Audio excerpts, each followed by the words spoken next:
Assalamualaikum warahmatullahi wabarakatuh. Sahabat konten Islami yang dirahmati Allah. Ini adalah sebuah kisah yang sangat mengerikan dan sangat tidak masuk akal. Kisah seorang jamaah haji yang mendapatkan azab mengerikan saat sedang melaksanakan tawaf. Dosa apa yang membuatnya menjadi seperti itu? Apakah Allah begitu murka hingga menghukumnya menjadi seperti itu? Ternyata ada sebuah rahasia besar di balik semua itu. Akan tetapi, semua orang akan menangis ketika mendengar akhir dari cerita ini. Simak terus kisahnya dan tonton sampai selesai. Burhan, seorang pria berusia 55 tahun dikenal sebagai sosok yang sangat dihormati di desanya. 2 tahun yang lalu, ia melepaskan jabatannya sebagai kepala desa. Posisi yang telah ia emban selama lebih dari 1 dekade. Dalam masa jabatannya, ia adalah figur yang karismatik, seseorang yang pandai berbicara, bijaksana, dan tegas di hadapan publik dan sering dijadikan panutan oleh para warga. Banyak yang menganggap Burhan sebagai tokoh sentral di desa mereka, seorang pemimpin yang mampu membawa perubahan besar. Namun di balik semua itu, ada sisi lain dari kehidupan Burhan yang hanya segelintir orang tahu. Kekayaannya yang tampak begitu melimpah selalu menjadi buah bibir. Rumah megah dengan halaman luas, mobil-mobil mahal yang diparkir di garasi, hingga pakaian-pakaian mahal yang dikenakannya. Semuanya menunjukkan gaya hidup yang jauh di atas rata-rata penduduk desa. Meskipun demikian, Burhan jarang sekali membantu mereka yang membutuhkan. Ketika ada warga yang meminta pinjaman atau bantuan darinya, Burhan selalu menolak dengan alasan yang terkesan dibuat-buat. Sifat pelit melekat erat pada dirinya, bahkan di antara mereka yang tetap menghormatinya sebagai mantan kepala desa. Burhan tinggal di rumah besar bersama istrinya yang bernama Hayati. Hayati adalah wanita lembut dan penyabar. Di balik sikap pendiamnya, Hayati adalah pendukung utama Burhan selama ia menjabat kepala desa. Ia selalu mendampingi suaminya dalam berbagai kegiatan, mulai dari acara resmi hingga kegiatan sosial di desa. Hubungan mereka terlihat harmonis meskipun banyak yang tahu bahwa Hayati sering merasa kesepian. Kedua anak mereka yang kini sudah menikah dan tinggal bersama pasangan masing-masing jarang pulang ke rumah. Hayati sering mengisi kesepiannya dengan mengurus rumah dan beribadah. Sementara Burhan sibuk dengan urusan pribadinya. Desa tempat mereka tinggal adalah desa yang subur dikelilingi sawah dan perbukitan hijau. Kehidupan di desa itu berjalan lambat namun damai. Namun di balik kedamaian itu ada cerita-cerita yang beredar tentang bagaimana Burhan bisa memiliki kekayaan yang begitu besar. Sebagian warga berbisik bahwa kekayaan Burhan tidak sepenuhnya diperoleh dengan cara yang bersih. Ada rumor bahwa ia menyalahgunakan dana desa selama menjabat, tetapi tidak ada bukti konkret untuk membenarkan tuduhan itu. Burhan selalu menampilkan dirinya sebagai sosok yang tak bercelah, dan warga meskipun curiga tidak berani menentangnya secara langsung. Tahun lalu, Burhan dan Hayati memutuskan untuk mendaftar haji. Ini adalah impian yang sudah lama mereka simpan. Sejak masa muda, Burhan bercita-cita untuk menginjakan kaki di tanah suci, berdoa di depan Ka'bah, dan menyelesaikan rukun Islam yang kelima. Setelah pensiun dari jabatannya, Burhan merasa inilah saat yang tepat untuk mewujudkan impian itu. Ia menggunakan sebagian dari tabungannya untuk mendaftar haji bersama istrinya. Hayati sangat gembira dengan keputusan ini. Baginya, perjalanan ke Tanah Suci adalah puncak dari perjalanan spiritual mereka sebagai seorang Muslim. Meskipun semua persiapan untuk perjalanan haji mereka berjalan lancar, Burhan mulai merasakan sesuatu yang aneh. Perasaan gelisah yang tak jelas sebabnya mulai menghantui hari-harinya. Setiap malam ia sulit tidur. Saat berdoa, pikirannya sering melayang ke masa lalu, mengingat tindakan-tindakannya yang tidak jujur. Ia mencoba meyakinkan dirinya bahwa semuanya akan baik-baik saja, bahwa Allah pasti akan mengampuni dosa-dosanya. Namun, semakin ia mencoba menenangkan hatinya, semakin besar kegelisahan yang ia rasakan. Hayati yang menyadari perubahan pada suaminya merasa khawatir. "Pak, belakangan ini kamu sering melamun. Apa ada yang salah?" Tanyanya suatu malam ketika mereka sedang duduk bersama di ruang keluarga. Burhan menggelengkan kepala dan tersenyum tipis. "Tidak apa-apa, Bu. Mungkin aku hanya terlalu banyak berpikir tentang perjalanan kita nanti," jawabnya. Hayati mencoba menerima jawaban itu. Meski di hatinya ia merasa ada sesuatu yang disembunyikan Burhan. Ia tidak ingin memaksa suaminya untuk bercerita, tetapi ia terus mendoakan agar kegelisahan itu segera hilang. Hari-hari menjelang keberangkatan mereka terasa semakin berat bagi Burhan. Setiap kali ia melihat koper yang sudah dipenuhi barang-barang keperluan haji, hatinya berdegup kencang. Ia merasa ada beban berat yang menekan dadanya, tetapi ia tidak tahu bagaimana cara melepaskannya. Mungkin ini hanya perasaan gugup sebelum perjalanan, pikirnya mencoba menenangkan diri. Namun, di lubuk hatinya yang paling dalam, ia tahu bahwa ada sesuatu yang lebih besar yang membuatnya merasa seperti itu. Saat malam terakhir sebelum keberangkatan, Burhan duduk sendirian di ruang tamu. Ia memandangi foto-foto keluarganya yang terpajang di dinding. Foto dirinya saat masih menjabat sebagai kepala desa, foto pernikahannya dengan Hayati, dan foto-foto anak-anak mereka ketika masih kecil. Semua kenangan itu membanjiri pikirannya, membuatnya merasa semakin emosional. Apa aku benar-benar pantas pergi ke Tanah Suci? Pikirnya dengan mata yang mulai basah. Namun, seperti biasa, ia menepis perasaan itu dan memutuskan untuk melanjutkan rencana perjalanan mereka. Hari demi hari semakin dekat dengan waktu keberangkatan haji. Kegelisahan Burhan semakin sulit diabaikan. Perasaan itu terus menghantuinya meskipun segala persiapan sudah selesai. Dari visa hingga koper yang telah dipenuhi kebutuhan selama di Tanah Suci semuanya telah siap. Namun entah kenapa, setiap kali Burhan duduk untuk berdoa, hatinya seperti tertutup kabut tebal. Ada beban yang tak mampu ia ungkapkan bahkan kepada Hayati istrinya. Setiap malam, Burhan terbangun dengan keringat dingin mengucur di dahinya. Mimpi-mimpi buruk menghampirinya tanpa henti. Ia sering melihat dirinya berjalan sendirian di padang pasir yang gelap, dikelilingi bayangan-bayangan hitam yang berbisik di telinganya. Bisikan-bisikan itu menyerang hati nuraninya, mengingatkannya pada dosa-dosa yang pernah ia lakukan. Burhan mencoba mengabaikannya, tetapi bayangan itu semakin nyata. Dalam mimpi terakhirnya, dia melihat tangan-tangan hitam menariknya ke dalam lubang besar yang penuh api.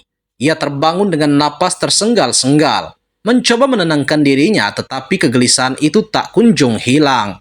"Pak, apa yang sebenarnya terjadi?" tanya Hayati suatu malam ketika Burhan terlihat lebih pendiam dari biasanya. Mereka sedang duduk di ruang tamu dan Hayati bisa merasakan aura kecemasan yang begitu kuat dari suaminya. "Aku melihatmu seperti tidak tenang belakangan ini. Kalau ada sesuatu yang mengganggumu, katakanlah padaku." Burhan menggeleng pelan, berusaha tersenyum. "Tidak apa-apa, Bu. Mungkin aku hanya terlalu lelah memikirkan perjalanan ini," jawabnya singkat. Tetapi dalam hatinya ia tahu bahwa kegelisahannya bukan karena perjalanan ke Tanah Suci. Ada sesuatu yang lebih besar, sesuatu yang selama ini ia pendam rapat-rapat. Malam berikutnya, kegelisahan Burhan mencapai puncaknya. Ia duduk sendirian di kamar setelah Hayati tertidur. Pikirannya melayang ke masa lalu, saat ia masih menjabat sebagai kepala desa. Ia teringat bagaimana ia memanipulasi laporan keuangan desa untuk kepentingan pribadinya. Uang yang seharusnya digunakan untuk pembangunan infrastruktur desa, ia alihkan ke rekening pribadinya. Ia juga menyuap beberapa pegawai desa agar mereka tutup mulut dan melindungi rahasianya. Saat itu, Burhan merasa dirinya tidak akan pernah ketahuan. Ia menggunakan kekayaannya untuk memperbaiki citranya di depan warga, membangun rumah megah, dan memberikan hadiah-hadiah kecil kepada orang-orang tertentu untuk menjaga loyalitas mereka. Hari keberangkatan akhirnya tiba. Burhan dan Hayati berangkat menuju bandara dengan diantar beberapa kerabat dekat. Biasanya, keberangkatan jamaah haji dari desa mereka dirayakan dengan meriah oleh warga. Tetapi kali ini hanya sedikit orang yang datang. Burhan merasakan ada jarak yang tidak kasat mata antara dirinya dan para warga. Ia tersenyum dan melambaikan tangan, tetapi senyumnya terasa hambar. Di dalam hatinya, ia merasa bahwa mereka tahu sesuatu, bahwa mereka menyimpan kecurigaan terhadap dirinya. Di dalam pesawat, kegelisahan Burhan semakin menjadi-jadi. Ia mencoba membaca doa dalam hatinya untuk menenangkan diri. Tetapi setiap ayat ia baca terasa seperti cermin yang memantulkan dosa-dosanya. Hayati yang duduk di sebelahnya menyadari perubahan pada suaminya. "Pak, kamu kenapa? Kamu kelihatan tidak sehat," tanyanya dengan nada penuh kekhawatiran. "Aku baik-baik saja, Bu. Mungkin hanya sedikit gugup," jawab Burhan sambil memaksakan senyum. Namun di dalam hatinya, ia merasa seperti akan meledak.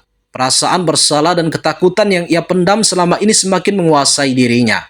Ia mencoba memejamkan mata, tetapi bayangan-bayangan hitam dari mimpinya kembali menghampiri. Sesampainya di Mekah, kegelisahan Burhan mencapai puncaknya.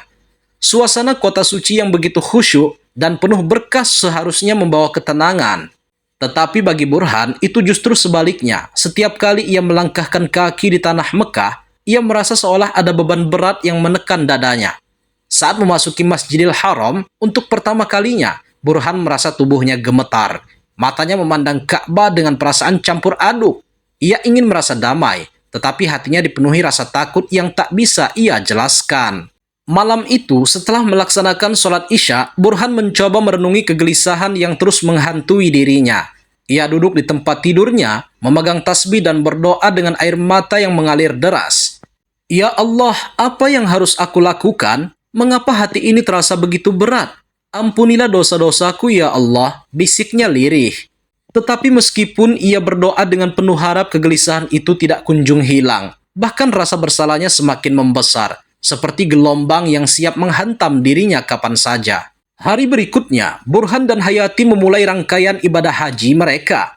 Ketika mereka mulai tawaf, Burhan merasa jantungnya berdegup lebih kencang. Kakinya terasa berat, seolah-olah setiap langkah yang ia ambil membawa beban dari semua dosa yang pernah ia lakukan. Di tengah kerumunan jamaah yang melantunkan doa dengan khusyuk, Burhan merasa terasing. Ia merasa semua mata tertuju padanya, meskipun kenyataannya tidak ada yang memperhatikan dirinya. Peluh mengalir deras di dahinya dan tubuhnya terasa semakin lemas. Pada putaran ketiga tawaf, Burhan tiba-tiba berhenti melangkah. Tubuhnya terasa seperti tidak memiliki kekuatan lagi. Ia mencoba menarik napas dalam-dalam, tetapi dadanya terasa sesak. Hayati yang berada di dekatnya segera memegang tangannya. "Pak, kamu kenapa?" tanyanya dengan nada panik. Sebelum Burhan sempat menjawab, tubuhnya terjatuh ke lantai. Kerumunan jamaah yang berada di sekitarnya segera memberikan ruang. Hayati berteriak meminta bantuan, sementara Burhan merasa tubuhnya mulai berubah. Dalam hitungan detik, ia merasakan sesuatu yang aneh terjadi pada dirinya. Tubuhnya mulai ditumbuhi bulu hitam, dan wajahnya perlahan berubah menjadi wujud seekor tikus. Burhan hanya bisa menatap Hayati dengan mata yang penuh rasa takut dan penyesalan. Sebelum akhirnya ia kehilangan kesadaran, keributan pun terjadi di area tawaf. Banyak jamaah yang terkejut dan bingung dengan apa yang baru saja mereka saksikan. Para petugas haji segera membawa Burhan ke ruang medis. Sementara Hayati mengikuti mereka dengan air mata yang tak henti-hentinya mengalir. Bisikan-bisikan tentang azab mereka mulai terdengar di antara para jamaah. Mereka berbicara tentang bagaimana dosa seseorang bisa terungkap di tanah suci. Dan Hayati hanya bisa menangis tanpa henti, memohon agar Allah memberikan pertolongan kepada suaminya. Di ruang medis, para dokter sangat kebingungan dengan apa yang terjadi pada Burhan. Burhan yang mulai tersadar bangun dengan terengah-engah. Sekitarnya terasa sunyi, kecuali suara dengut mesin medis yang samar-samar terdengar. Matanya perlahan terbuka, dan ia mendapati dirinya terbaring di atas ranjang rumah sakit. Tubuhnya terasa lemas, seolah energi hidupnya telah terkuras habis. Di sudut ruangan, Hayati duduk sambil memegang tasbih, wajahnya penuh dengan kecemasan dan kelelahan. Para dokter sangat kebingungan dengan apa yang terjadi pada Burhan. "Pak, kamu sadar?" Hayati segera menghampiri, menggenggam tangan suaminya dengan erat. "Alhamdulillah, kamu sadar juga. Aku sangat khawatir, Pak." Burhan hanya mengangguk lemah. Ia mencoba membuka mulut untuk berbicara, tetapi suaranya serak, hampir tidak terdengar. Hayati memberikan segelas air dan membantunya minum. Setelah beberapa tegukan, Burhan akhirnya bisa mengumpulkan kekuatan untuk berbicara. "Bu, apa yang terjadi?" tanyanya pelan. Matanya memandang sekeliling ruangan, mencari jawaban atas pertanyaan yang terus menghantui pikirannya sejak ia kehilangan kesadaran. "Kamu pingsan setelah tawaf," jawab Hayati dengan suara bergetar. "Kamu tiba-tiba jatuh, dan orang-orang di sekitarmu langsung membantumu. Aku sangat takut, Pak. Aku pikir kamu." Hayati tak mampu melanjutkan kalimatnya, air matanya mulai mengalir. Burhan memejamkan mata, mencoba mengingat apa yang terjadi. Bayangan dirinya yang terjatuh di tengah kerumunan jamaah kembali terlintas di benaknya. Ia juga teringat perasaan aneh yang melanda tubuhnya sebelum ia pingsan. Namun ada satu hal yang tidak bisa ia lupakan, wajah Hayati yang penuh ketakutan saat melihat dirinya. "Bu, aku harus jujur," Burhan akhirnya berkata. Suaranya hampir seperti bisikan. "Ada sesuatu yang selama ini aku sembunyikan darimu, sesuatu yang sangat berat di hati." Hayati memandang suaminya dengan penuh kebingungan. "Apa maksudmu, Pak?" tanyanya lembut. Burhan menarik napas dalam-dalam mencoba mengumpulkan keberanian. "Uang yang kita gunakan untuk pergi haji, sebagian besar dari uang itu bukan milikku. Itu adalah uang yang aku ambil dari dana desa saat aku masih menjabat sebagai kepala desa. Aku menggelapkan uang itu untuk kepentingan pribadi. Aku tahu apa yang aku lakukan salah, tetapi aku terlalu serakah untuk berhenti. Dan sekarang aku baru menyadari bahwa mungkin ini semua adalah hukuman atas dosa-dosaku itu." Hayati hanya terdiam, air matanya kembali mengalir. Tetapi kali ini bukan karena rasa takut, melainkan rasa kecewa yang mendalam. "Pak, bagaimana kamu bisa melakukan itu?" tanyanya dengan suara bergetar. "Mana kamu bisa membawa uang haram untuk perjalanan suci ini? Apa kamu tidak takut kepada Allah?" Burhan hanya bisa menundukkan kepala, tak mampu menjawab. Rasa bersalah yang selama ini menghantuinya kini terasa semakin berat. Ia merasa seolah-olah beban dunia telah menimpa pundaknya.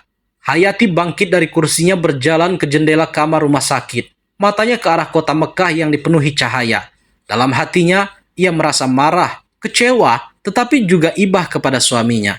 Ia tahu bahwa apa yang dilakukan Burhan salah, tetapi ia juga menyadari bahwa semuanya telah terjadi, dan ini adalah saatnya untuk menghadapinya bersama. "Pak," Hayati akhirnya berkata, suaranya lebih tenang. "Kita tidak bisa mengubah apa yang sudah terjadi, tetapi kita masih punya kesempatan untuk memperbaikinya. Kita harus meminta ampun kepada Allah dan berjanji untuk mengganti uang yang telah kamu ambil. Haji ini bukan hanya tentang ritual, tetapi juga tentang memperbaiki diri.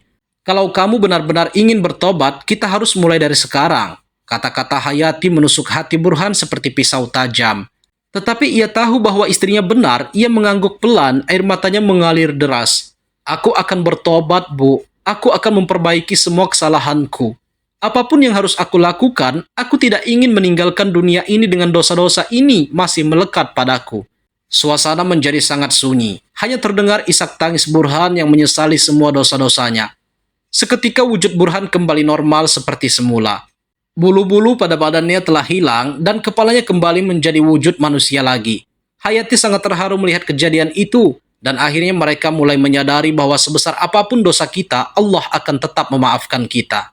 Kejadian yang baru saja mereka lalui menjadikan bahan pengingat atas kuasa Allah, dan Burhan berjanji akan menjalani sisa hidupnya menjadi lebih baik lagi, dan akan menebus semua kesalahannya. Hari berikutnya mereka mulai melanjutkan sisa rangkaian ibadah hajinya. Sisa-sisa rangkaian dihabiskan Burhan dengan introspeksi dan doa penuh syukur. Ia melaksanakan setiap ibadah dengan hati yang penuh penyesalan, berharap Allah akan menerima tobatnya. Di sela-sela waktu, ia dan Hayati juga berdiskusi tentang rencana untuk mengganti uang yang telah ia ambil. Hayati mendukung sepenuhnya, meskipun ia tahu bahwa perjalanan ini tidak akan mudah. Puncak dari cerita ini terjadi ketika Burhan berada di Arafah, tempat di mana para jamaah haji berkumpul untuk berdoa dan memohon ampun kepada Allah. Di tengah lautan manusia yang khusyuk berdoa, Burhan berlutut menangis dengan suara yang tertahan. Ia memohon ampun atas semua dosa-dosanya, berjanji untuk memperbaiki hidupnya menjadi pribadi yang lebih baik. "Ya Allah, ampunilah aku," bisiknya dengan suara serak. "Aku adalah hamba-Mu yang penuh dosa. Aku telah mengkhianati kepercayaan orang-orang yang mempercayaiku. Aku telah menggunakan uang yang bukan milikku untuk kepentingan pribadi. Tetapi Allah, aku datang ke sini untuk bertobat. Aku ingin memperbaiki semua kesalahanku dan memulai hidup yang baru. Tolong tunjukkan jalan-Mu ya Allah." Tangisan Burhan menjadi semakin keras. Dan beberapa jamaah di sekitarnya memandangnya dengan rasa iba. Hayati yang berada di sampingnya ikut menangis. Tetapi kali ini ia merasa ada harapan. Ia merasakan bahwa suaminya benar-benar tulus dalam penyesalannya.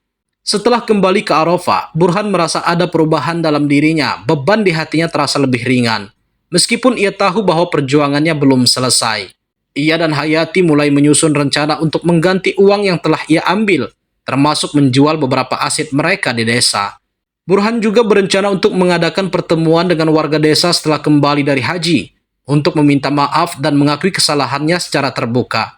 Di akhir perjalanan haji, Burhan merasa seperti orang yang berbeda. Ia bukan lagi pria yang sombong dan penuh dengan ambisi duniawi. Ia kini adalah seorang suami dan ayah yang berusaha memperbaiki hidupnya. Seorang manusia yang menyadari betapa kecilnya dirinya di hadapan Allah. Ketika mereka kembali ke desa, Burhan dan Hayati disambut dengan hangat oleh warga. Namun Burhan tahu bahwa ini untuk menghadapi kenyataan. Dalam sebuah pertemuan desa, ia berdiri di depan warga mengakui semua kesalahannya dan meminta maaf dengan tulus. Meskipun tidak semua warga langsung memaafkannya, Burhan merasa lega karena ia telah mengambil langkah pertama menuju perbaikan. Hidup Burhan berubah total setelah itu. Ia mengabdikan dirinya untuk membantu warga desa, menggunakan sisa hidupnya untuk menebus kesalahan yang pernah ia lakukan. Hayati tetap setia mendampingi suaminya, memberikan dukungan dan kekuatan di setiap langkahnya. Perjalanan haji itu menjadi titik balik terbesar dalam hidup Burhan. Dari seorang pria yang terjebak dalam dosa dan ambisi duniawi, ia menjadi sosok yang rendah hati dan penuh dengan penyesalan. Ia menyadari bahwa haji bukan hanya tentang pergi ke tanah suci, tetapi juga perjalanan spiritual untuk menemukan diri yang sejati. Dan dalam proses itu, Burhan akhirnya menemukan kedamaian yang selama ini ia cari. Sahabat konten Islami yang dirahmati Allah, semoga kisah ini menjadi pengingat kita bahwa dosa besar tidak dapat disembunyikan. Apalagi menunaikan ibadah haji menggunakan uang dari hasil yang tidak pantas. Semoga video ini bermanfaat. Dan jika kalian suka dengan video ini, jangan lupa untuk tekan tombol like dan subscribe. Terima kasih. Wassalamualaikum warahmatullahi wabarakatuh.